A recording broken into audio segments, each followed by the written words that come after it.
This is Winnie Wriggle. Hi, I am Physics.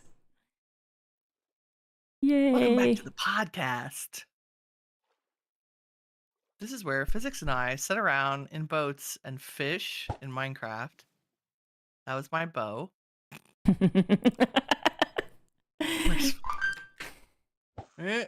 Fishing. There it is. Nope, that's the bow again. There it is. Yay. And talk about world-changing things. Jumping off of a perfectly good airplane while setting yourself on fire into an open volcano Sure. full of piranhas. That's how I feel today. How about you? My perspective is numb. Being like, Yes. this is a world I know, and it makes me sad. So I'll give us kind of a. There's lots. We're talking about the election, the 2024 presidential election that just In the happened a couple US. days ago in the U.S. And the results were shocking for some, including us. And there are probably going to be a lot of people over the next couple of weeks who point a lot of fingers. Yeah, that's But already I really wanted starting. to I really wanted to focus on something else. And Okay. that is um people are just people, and the majority of America voted against what amounts to the incumbent team, right? Right, the They current voted against administration. the current administration. Like, they voted against Democrats. And that, I think, and there are a couple people saying this, I'm not getting this from like the recesses of my own mind, but essentially it means that Democrats are wrong about what the average person actually cares about. See, I disagree with that assessment. I think that that Democrats haven't, I say we, but I'm independent, have an understanding of what people care about. I don't think they know how to talk to people about it in a way that's Okay, not yes, I think alienating. that's saying the same thing. But yes, It's we're not, not able to communicate a vision that jives with other people's concerns. Like, that clearly, that election was about the economy. mm, but it's also the Like, economy is a catch-all. yeah. And I mean economy with a capital E in quotes and whatever, but Okay, it's about groceries are high and I can't afford a house and my rent sucks and job security is not great I'm for working me as a three working class jobs. or I'm working 3 jobs, or you know, my kids cost a lot of money to give them their books and their stuff they need for school, and like, I'm just hurting. Like, over the last couple of years, the average American has said over and over and over again, we're freaking hurting. And you can like preach all the numbers you want about what on paper, according to an economist, makes a healthy economy. That doesn't change the fact that people are struggling, right? Heard. I hear you on that. But that doesn't mean that the policies that have been enacted or will be enacted in the next administration is going to actually help people. That's Yep. that's what's making me numb is the policies that were quoted and talked about from the new administration really are going to hurt the middle and lower class. I shouldn't say lower class, but like Working class. uh Paycheck to paycheck people. less affluent, paycheck Yep. to paycheck, income insecure people. Yep. Yeah, definitely the paycheck to paycheck.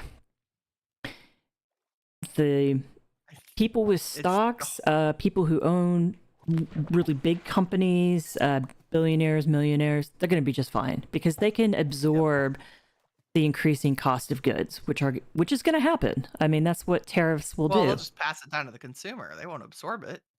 No, but they can absorb the changing. They're consumers too. They have to purchase things. It's just when they purchase something, it doesn't affect them, or because a $5 cup of coffee is nothing to a billionaire. Nothing. Like, Yeah. in fact, they're probably giving it free anyways.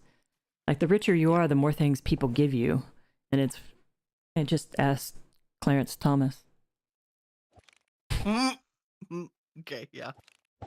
Kind of into the nitty gritty. But yes, I agree. And you bring up a really interesting point, and that is that the policies that have been talked about, I do not have any level of confidence that they will improve people's current situation. I have a high level of confidence that they will actually make it much, much worse. Yes. Although I have to admit, I have some stocks, and the stock market is very happy about the prospect of us not having an insurrection to deal with. Yep. The stock market's very happy. For now. It's cooling off today. For now, yeah. I was going to say, give it 6 months. Sorry. I'm sorry. Okay, but fundamentally, I really, because I don't want to be that guy, like we all, the other really important thing I want to say is I'm also do not want to dismiss many people's feelings out there. If you are feeling shocked and sad and grieved and upset, you 100% have every right to feel that. Like, that's normal. That is something that we've been experiencing in our household.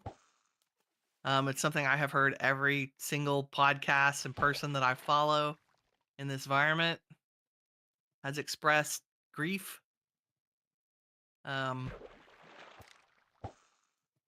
It's okay to feel that way.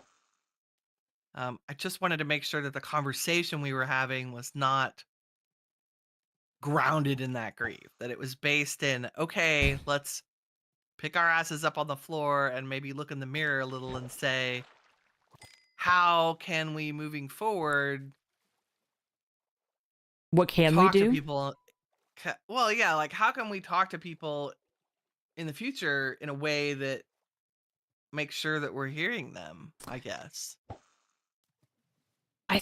I think we're gonna have to risk people going on the alternative media. Like, there's just a void between who's talking and who's being heard and how the messaging's getting out. But I don't know. Go ahead. I heard a lot of that one of the strategies that the Trump campaign did well was ensuring that their candidates got a lot of time in non-traditional media environments. They were all right-wing, typically media environments, but they were by and large podcasts. Mm-hmm. As opposed to traditional news-based media like 60 Minutes, et cetera, right? Like that there was a real difference between where they spent their time, quote unquote, on the news and where the Democratic team spent their time. Yeah. I am a little bit concerned about some of the finger pointing that's starting to creep up. I don't think it'll do the Democrats any good to blame Biden. No, I don't either. I think he felt a very genuine need to run because Trump ran, and he felt like he was the person who could beat him absolutely, without seeing and feeling, because he had so many things that he's been balancing with in terms of the foreign activity. There's just really a lot of things happening right now, and I do think he genuinely felt that he was the right person to tackle it, since he was doing it. And then it'll be debated for a while, but I think if you're just looking at the numbers, which I think history will tend to do, and we get past our feels right now, America is in a stable place.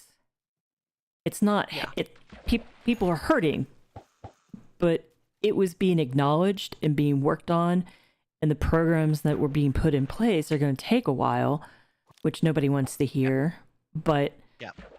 I'd rather wait 6 months to 3 years to bring in new businesses into an area and start it growing than basically take away all subsistence and programs that help, like the Affordable Care Act, and VA benefits and Social Security, and just to reduce the government debt.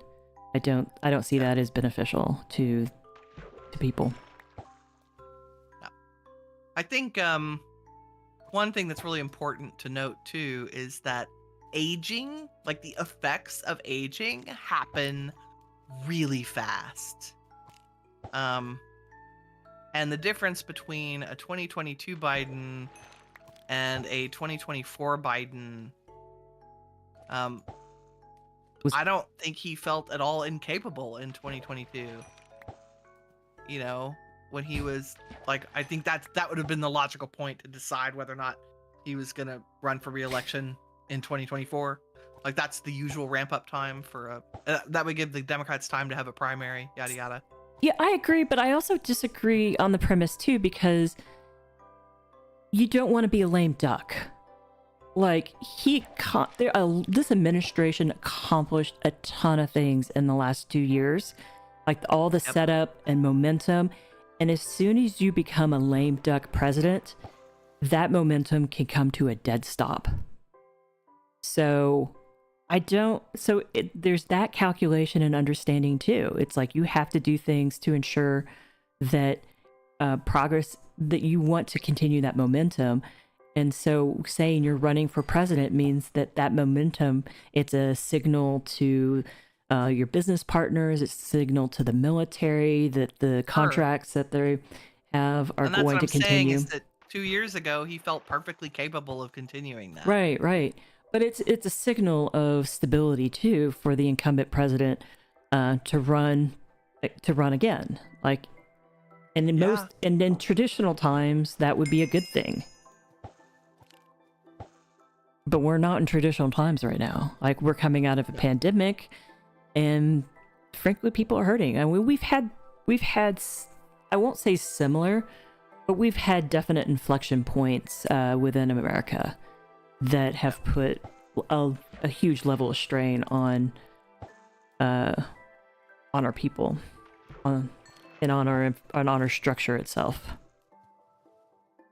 I think also the other tidbit of data that I was unaware of is that every democratic nation on the planet, without exception, got rid of their incumbents.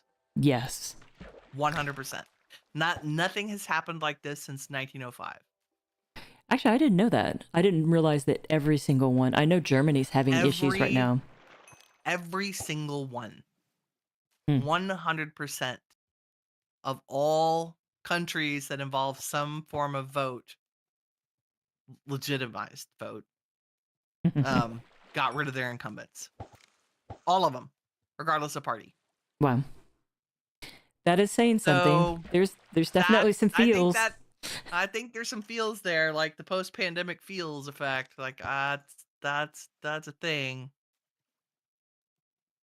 I mean, pandemic was rough. Yeah. I feel different. I mean, there's a malaise when talking with people and dealing with people.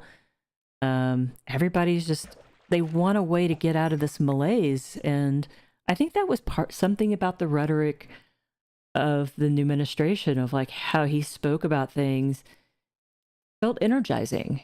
It felt like being seen. Sure. Felt that like they were heard. Mm-hmm. Yep. And that it was done in a way, it was like the comical stuff that was just puffery. To use a legal term. It's just puffery. Yeah. It's, you know. I can understand not feeling heard and being frustrated, and I'm personally struggling with a decision that puts everything we know at so much risk. Yeah. And maybe we're overblowing it, but We might be like, he might just be tired and older and I don't believe not it though. everything he said he was going to do, he's not going to do. But I don't believe it. I I am believe that desperately worried about the people that he has around him. this is my Like, my prediction is 2 more justices in the Supreme Court are going to be yep, extraordinarily conservative, but that can be worked I around, agree. but it'll be Yep, difficult. The oh man, national abortion that will take place, and they'll do yep. it through the Comstock Act. I don't even think they'll Yep. do anything other than the Comstock Act, which means that hey, you might not even get birth control, Yep. which I find I can't even believe they talk Definitely about no these things. IVF, no abortion. I can't I believe this is the reality we're facing. I don't I understand. I think they'll keep IVF though. I do think that Maybe. there's enough. Like I think he's feels like that's an important give and nod to be like, hey, what are you talking about? Like, um, we love our babies. So Yeah. of course we want to support having more babies. Like the ideology around personhood at fertilization, I don't think is Mhm. something he cares about to wrap his arms around. Right. Right. I think he'd rather feel like he's the father of IVF, which he's stated multiple times. Mhm. That's my feel, but I also thought he wouldn't support abortion bans because he has paid for abortions obviously in the past, and it's not a strong personal stance for him, but that doesn't matter. Right. No. So that logic I don't is know. very Like, fallible. I think what was interesting is he spoke about really saying that his intent was to move that decision down to the states, and now it's up to the states. Um, Right, but I don't think the people around him in Congress will leave it at that. yeah, probably not. And he said Probably not. he wouldn't have to sign a bill. So I think he knew there's going to be alternatives where he won't have to sign a bill. Yeah. So I Okay, well, think that's depressing. What's the other thing we can talk about? you're not Other decisions. RFK and medical. Oh, that one terrifies me. So here's what I imagine right now. Here's where we get to the feelings part of it, folks. Sorry. Here's what I imagine. I imagine right now, all over the NIH, there are researchers and doctors and the people who hold the vast wealth of medical knowledge that have saved millions upon millions of billions of lives across the globe are frantically looking for giant servers to save everything on that are protected from everybody so that we don't lose it. I feel like we've been given the text alert that the Alexandria Library is about to burn down and we're trying to save it. But Well, I mean, I don't yeah. know, I could be wrong. I'm going to take a cynical but very positive approach to this.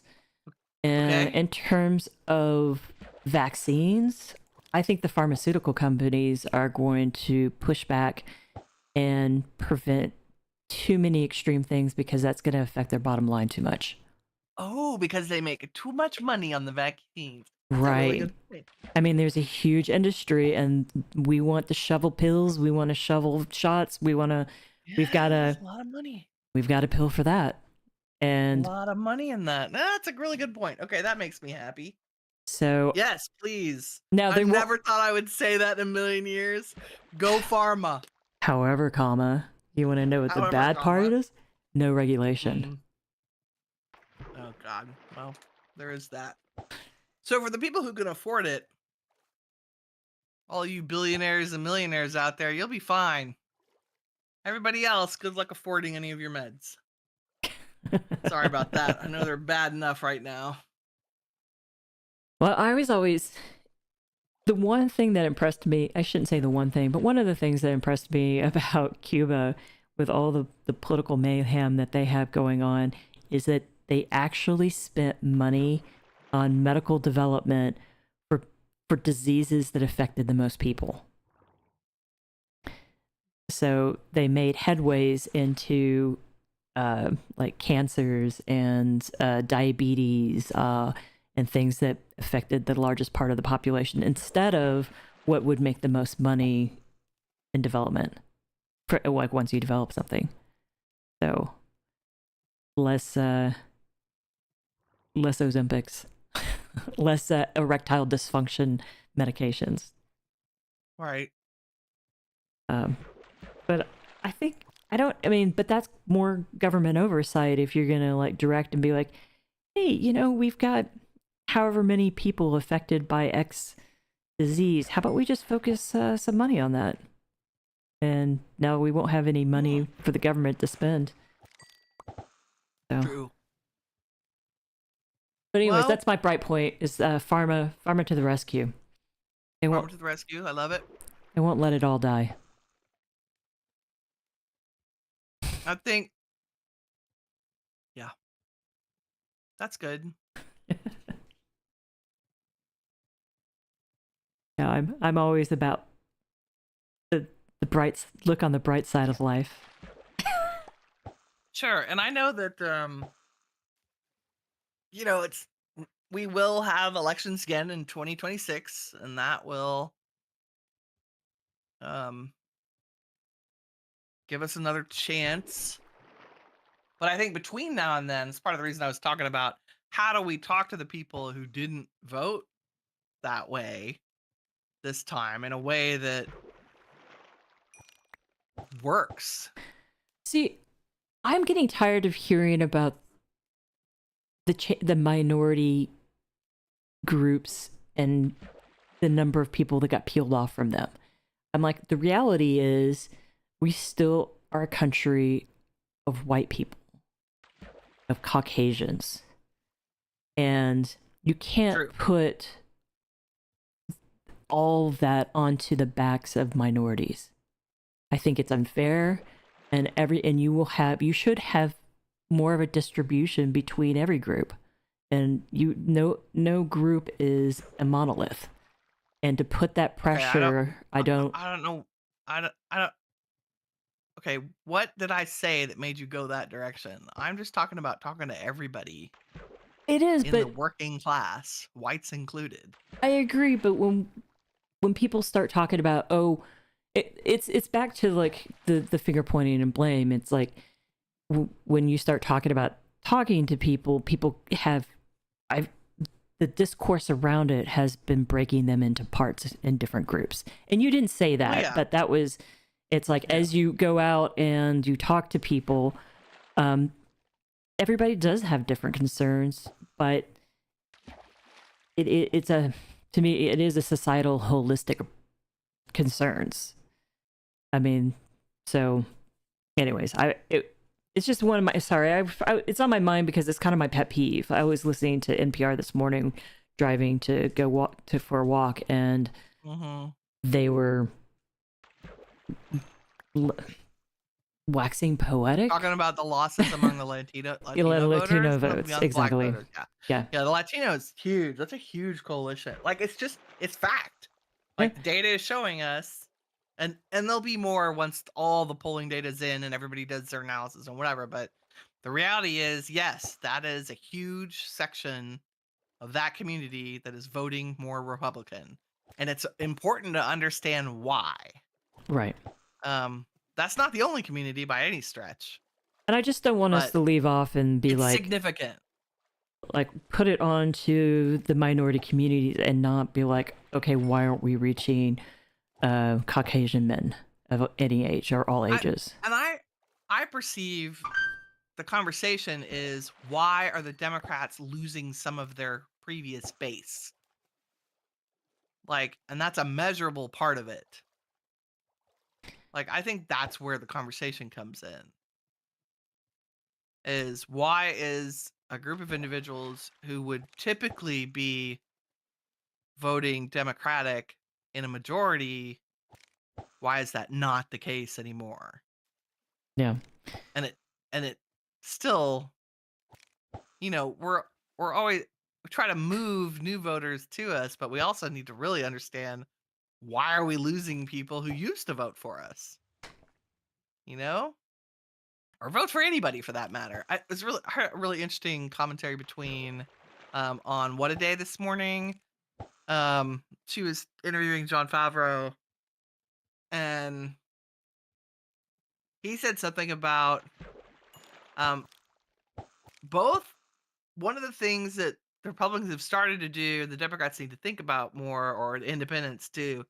No, independents are also doing is considering the type of candidate that they're running, Okay. and that a traditional quote unquote traditional politician um is no longer something that appeals to the vast majority of Americans. Like there's an independent from Nebraska who won his seat, and he doesn't have policies that differ very much than he's kind of center left, but he's very pragmatic and like no nonsense, like very I hesitate to use this word, but when Trump is charming, he is no nonsense and whatever. And it's a very similar attitude for this gentleman. Like I really appreciated I think I watched an interview of him um on the Bulwark. Anyway, but he won, which is fantastic for independence. Yay. And that was the House But the or Senate. I think so, yeah. Yeah, I think I the don't know. House. Probably the House. But it's really like when we go out looking for candidates to support, that's another really good point. Like someone you would typically think of as meeting all the check boxes for being a good candidate, maybe those check boxes need to be changed. Yeah, that's for sure. I do think some of the discussions about starting more local, like we have to get back, I think, to the local Yes. game, and Yep. so I do think that's what's important. And the thing is, like, there's also just gonna have to be more grassroots community development that may not be directly government based. Yeah. Like for the next 4 years, as communities, we're gonna have to shrink We need to be and support each other, because we're certainly Yes. not gonna get it from the federal government. We may get it at the state level. It just depends. But they may not Depends, have yep. the revenue to do that or the inclination to do it. So it's going to be back to. But it's sad that you have to like fend for yourself at a municipality level. Yeah. But I think you're right. I think organizing at a local level is something we need to get head start on, because I think regardless of what kind of policies shake out from the new administration and the impact that has on our lives, the thing that is going to keep us grounded and as safe as we can be is our communities, our local communities. Yeah. And there's a lot to be saying of living without fear and being joyous. So Yeah. being present and showing up and letting know that that the space that's out there belongs to you as well as everybody else. Yeah. And Absolutely. and find people who do support you and do see you, and then so you'll have strength in that community. Mm-hmm. Having a network. Don't despair. I know we got a little dark and gloomy there for a hot minute, but I think it's definitely the um okay, that sucked. Now what? And I think the now what is roll up our sleeves and keep working. Right. It was really tempting for me to just like my first gut instinct, I wanted to just unsubscribe from all the podcasts and get rid of all the friggin' notifications and just be a bag of sad and grumpy. My inclination And was to pull out my violin and play and watch it burn. Just watch it right. burn. Right. I hear you. Destruction. Just There's a revel little in bit it. of me that's like, the bed that you have chosen is going to be really uncomfortable. I was like, those books that I love, it's burning. And I'm just gonna Mm-hmm. have a party and have marshmallows and, you know, watch the the collective intellect of our times dissipate into the ether. Okay. Yeah. So, better advice would be I'm fighting that, but I yeah. know, I know. Me too. I'm with you. I'm with you. Burn it all down. Yep. However, yeah. Um, get involved, stay informed, take care of yourselves, do something nice for yourself. Do something good for yourself. We bought sake. True, but we But we haven't did been that before in the anticipation of it being a party, not a wake. right. So, But we haven't popped that open yet, so no, not yet. I'm We're waiting. resistant. I start going to the gym because it doesn't hurt as bad when you're numb. So, Oh, hey, well, that's good. yeah. Yep, Yep. absolutely. I hopped right back into streaming Mm. because this is important and fun to me. I've been And coding. it, oh, yeah. Oh, yes. So, Physics needs to tell us about her most recent endeavor. What are you finding to be the most challenging thing about working a game from scratch, building a game from scratch? Well, it's learning a new game engine, and I say new. It's like I've never worked in a game engine, to be frank. I would say it's.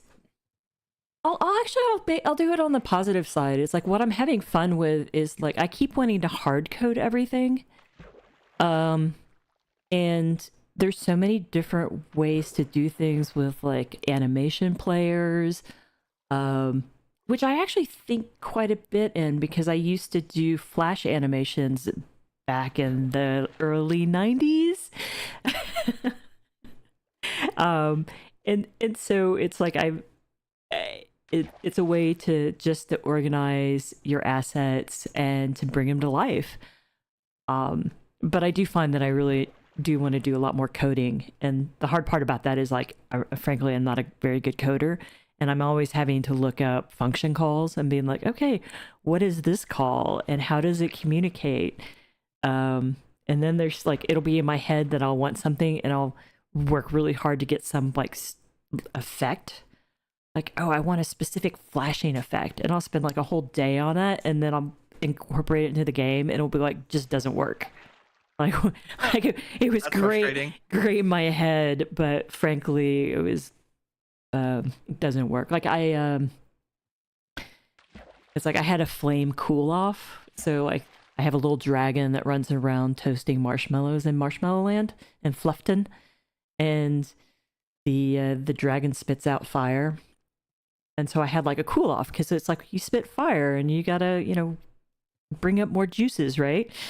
So no, that's annoying. So it'll be like a partial delay, like maybe a 1/10 of a second kind of thing, like enough that there's a pause, like a breath, but not a cooldown time. Not an actual cooldown, yeah. Yeah. I think based on all the like little bit of test playing, the things I've heard you talking about, I think maybe one of the things that's tough is being realistic does not always make it better Hmm. as a game because it's a game, right? And I think it's tough to know when to do one or the other. Mm-hmm.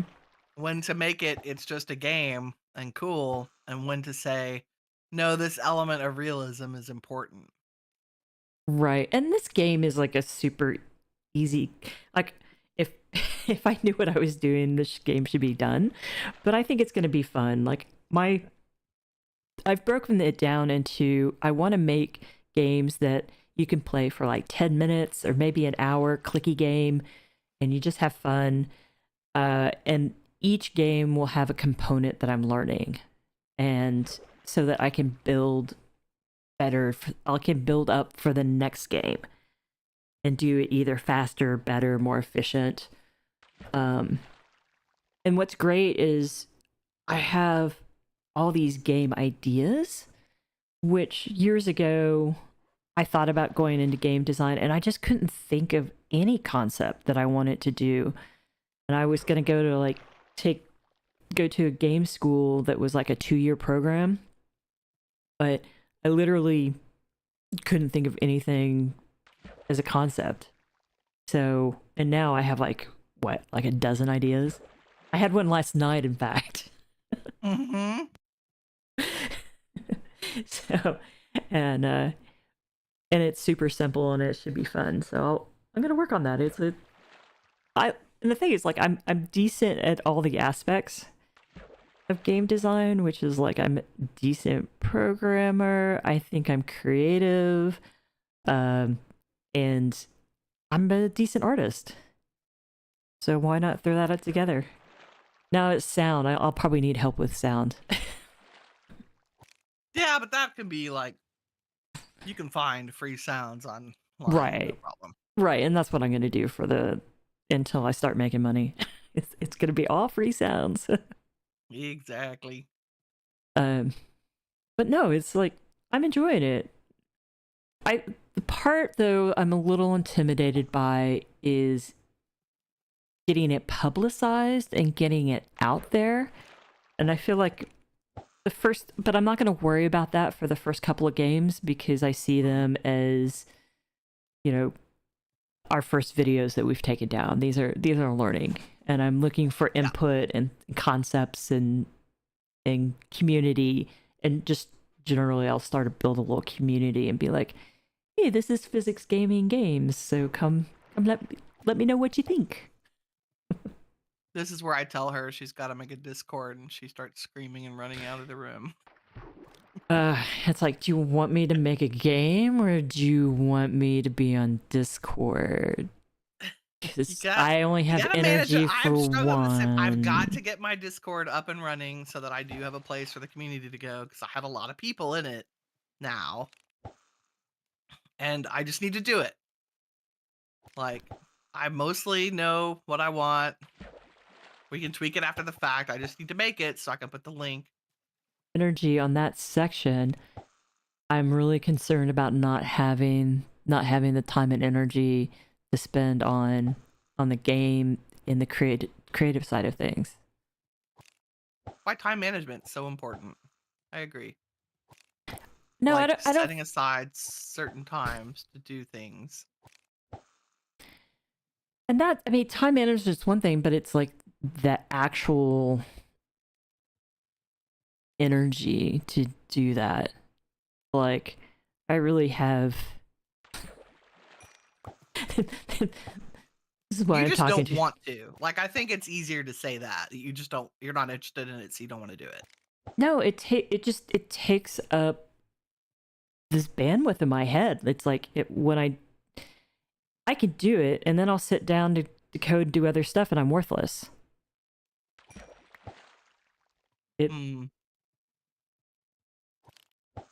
Yeah, so it's like, where can I spend would that the productivity? Reverse be true? Like if you worked on the stuff that you needed to be productive at, and then saved like the last half hour of your time to just do some part of the stuff you don't like at the end. Then at least you wouldn't have it impacting the rest of what you're trying to do. Well, see, then I hear you. Like, go ahead. So the thing is, this is like I know how I work, and I'll hit a roadblock in setting up the Discord, be able to do it, because I'll have something in my head that'll be like, okay, this needs to happen, and I won't let it go until I figure it out. So that's going to be, if I do it last thing, then I'll spend all night thinking about it. I'll look up and I'll wake up at 2 o'clock in the morning. I'll skim things and look up videos on how to do it, and then I'll wake up in the morning a couple hours later to start doing it again, and it's like that's my pattern. And then it's like I can either obsess about coding my game or I can obsess about Discord. And so, and I think I'm not at the point right now for that to be the right point to obsess about. That makes sense. But the timing is not yet right. Yeah, and I know it's a necessary evil, and it's something that I will do. And I shouldn't say evil. It's just some You don't want things. to do it. It just some things like just take more energy. Like it just drains She's you never gonna more. say it. She just doesn't want to do it. And there's nothing wrong with not wanting to do it. There's a lot of stuff we do in part of our jobs, such as they are, that we don't want to do. Everybody has crap in their jobs they don't want to do. Yeah, I get it. but I do Get it. things when I like. It's not so like I don't mind doing stuff like that. Like when my headspace is completely trashed, because then it's like I'm just gonna do it, and then I can deal with it being crappy. And I don't want Yeah. to do that either. Like I don't want to, but you know, it's never too late to do a half-assed job. Right? What's our 80% rule, man? It doesn't have to be 100%. It just has to function. Well, Right. and then there's the other thing that I find helps me is I think and I'm sure a bunch of people out there are like this, where the thing you're trying to accomplish itself sounds huge. Like set up an entire Discord for a community sounds overwhelming and like it might take a week to do in its entirety.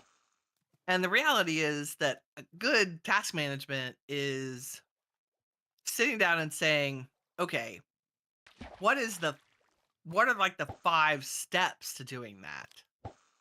And one is just creating a new Discord, which takes 4 button clicks on Discord. And until you give anybody the link to that, no one can see it. Like, Right. it's private, but it'll exist and you can check the box and move on to something else in your day. And maybe the next step is go watch a 20-minute video on how to set up a Discord quickly and efficiently. So there's another task that, because I'm saying all this because I need to do this and I'm trying to break down my own task, you know? And so that's what I'm going to do. I'm going to create the Discord. Then I'm going to go try to watch a couple of videos that'll help me get a head start so I don't fumble with what I'm trying to do. Like how to make custom groups, how to set up permissions that are tied to YouTube and Twitch subscriptions. I'm sure there's a video about how to do that. Right. So I'm going to go watch the video first before I beat my head against the wall. And then I will set up a time with my tech admin to look at the Discord as it exists and brainstorm things that need to be added. And then I'll have a list of things that need to be done, and I can just take those one at a time instead of sitting back like I have been and saying, oh God, I need to set up a Discord. And every time I say those words, it just feels insurmountable. So there you go. My eyes are glassing Task Management over. 101, folks. If you're struggling with big stuff, break it down into little bitty pieces. Make it, it's like eating an elephant, right? You got to do it one bite at a time. All right, I will admit I have zero interest on being on Discord. There you go. And yet Zero. we're on Discord right now. No, we're making a YouTube video. We're chatting, and then we're not on Discord. We Nope. are in Discord right now. True. Like, we wouldn't be able to share audio without being in Discord. So there you go. Discord is more than just a chat program. It's like actually 90% more than just a chat thing. But yeah. But that's It's a not web what page. Think of it as a web page. But- It's a web page with integrated components in it. That's really all it is. There's no. Sorry. I'm looking at chat because I was like, you know what, my chat's buried, so I need to bring that up. Need to bring it up. I know I did the same thing a while ago. I was like, oh crap, hello. But that's all right. I am casting out to the void today, which is probably a good thing. I'm a little concerned about my dourness today, but it'll be all right. I was concerned about mine too, but I think it's important for us to talk through it with an audience so that we are forced to do our normal debating thing, which is to kind of come at it from all sides and all considerations and kind of get out of the, like, I've been in the woe is me for a couple days and I'm kind of done being in that state. You know? I'm really hopeful that the new administration is going to not be what people expected or wanted. I think I feel like it's a Brexit. Like it was a protest vote that people were throwing their tantrum in the middle of the mall, and because you didn't get the toy, and you capitulated, and now your parent has yeah.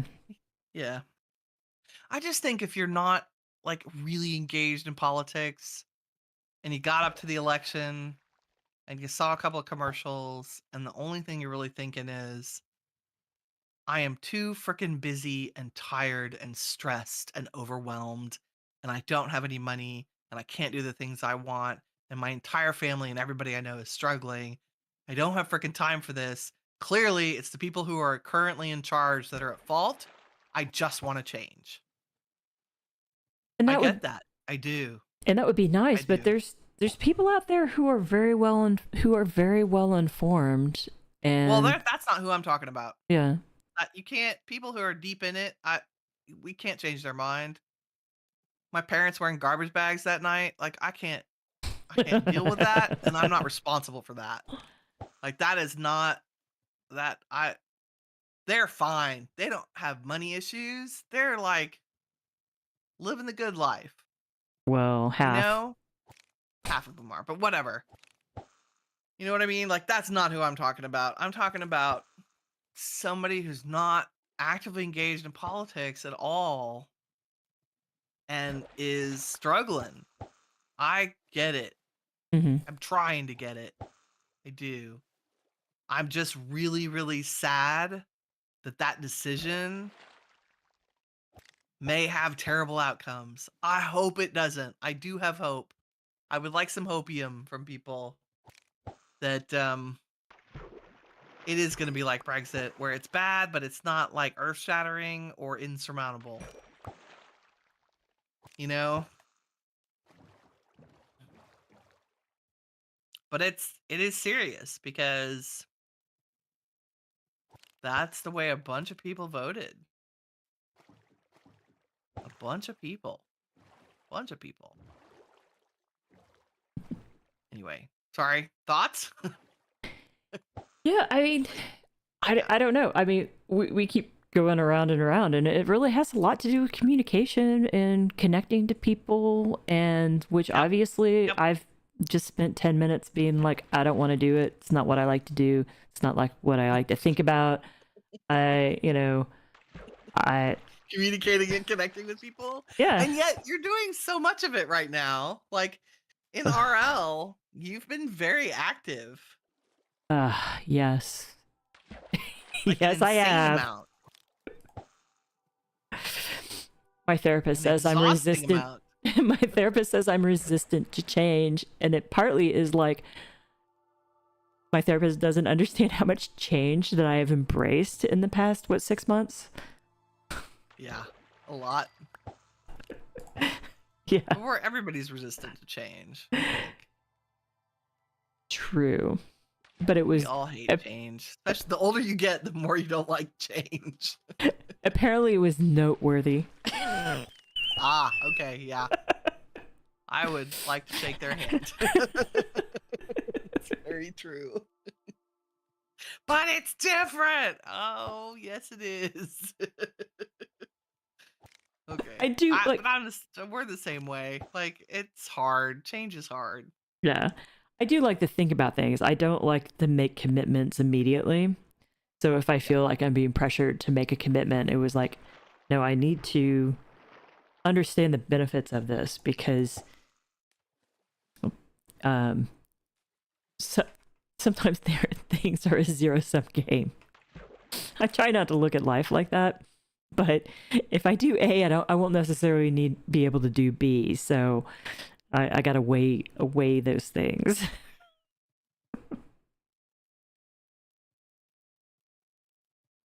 Things like who to invite with you to go campaigning, Go campaigning. Like door knocking. oh.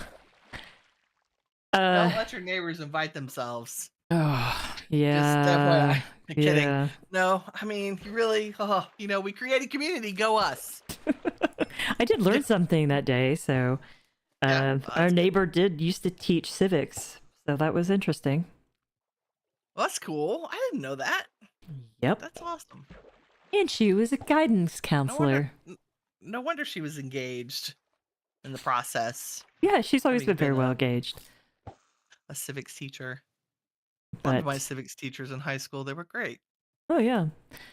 Oh no, incredible. Like actually a very wonderful conversationalist and had really good engagement with people who she spoke with after knocking on doors who were willing to open up and answer.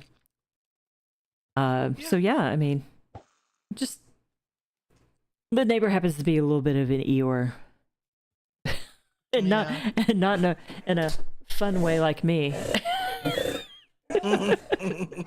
There's different flavors of Eeyore. I prefer a physics flavor of Eeyore-ness. Because I'm sarcastic and I think I'm funny. It's true. Your sense of humor is very dry. And satirical. I would call it satire, for sure. Yes, a lot of tongue-in-cheek. Okay, so we have actually been doing this for an hour already. Oh, wait. Was there anything else burning? Oh, yeah, there was. To talk about? Yeah, okay. Armadillos. That was the important topic. That was the important topic of the day. the not so new mob in Minecraft. Actually, we would have to go to a savannah to find them, I think. I brought it up because when we were opening up, we were like, okay, well, what are we going to focus on? And I was like, armadillos. That's what we should talk about. And Winnie was like, talk about the elephant in the room. And I was being funny because elephant in the room, like the Republican Party, hello. It was hilarious. She didn't even laugh. So I was chuckling on the inside. She started talking about armadillos. Yeah. And it was funny. Winnie got very frustrated and was like, no, we're talking politics because everybody's thinking about it. And I was like, yeah. I mean, not everybody, but hey, guess what? You've been watching this. You're engaged now. You can't run. The CODCAST has caught you. If you are interested in learning more stuff, I would highly recommend checking out the Pod Save America podcast, folks. And the they Bulwark. They have a channel on YouTube. Also, the Bulwark. It's another podcast team on YouTube. They do great work, the two of them. Those two teams of people, and they're like so many. Pod Save America is one of the crooked media groups, like Pod Save the World, Daily Beast. Nope, sorry, that's different. I would add strict scrutiny. Strict scrutiny, if you really want to know about the legal culture and the Supreme Court ruling. Such smart women. They're phenomenal. Excellent. Scrutiny. Strict scrutiny. Part of the crooked media family. Yeah. Yes. It's hard to go wrong with crooked media. There's something very engaging with them. Yeah. And they were born in 2017. They came together as a group because of the last time we were in this situation. Right. Oh yeah. I do think they've made a difference. I know that it's not demonstratable by the election results, but I do think there is a community to be able to take notes with and to move forward with. So yeah, I agree. Yeah, it's a place to start. or maybe take some time. Just look, build yourself up. Look up. Yeah, and if y'all find stuff that's interesting and you find that's informative and cool and or funny and or whatever, let us know in the comments. Give us some resources. We'd love to hear it. But I think that's all the hot air I have in me for one day. I think I streamed 4 hours before this, so Certainly. I think it's important I'm out of words. for me to get off because I'm getting happy, and that would be and giddy, and that wouldn't be on brand right now. Because I'm finding everything. I'm finding everything hysterical. Food. Jeez. Yeah, yeah. Okay. I'm like, ooh, there's turkeys outside. They're gonna terrorize my dogs. Yay! Poor puppies, they're gonna be terrorized. Okay. Yeah, we're done. All right. Thanks for watching, everybody. Hope you have a wonderful afternoon wherever you are in the world. And thanks for joining us on the CODCAST. If you feel like it, please leave a like. If you enjoyed it, it helps us out. We really appreciate it. Or you can even yell at us. That's okay. I'm down with that. That too.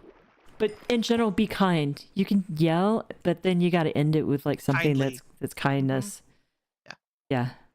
That'd be Awesome. great. Well, I am Physics, and Yep. I am signing out.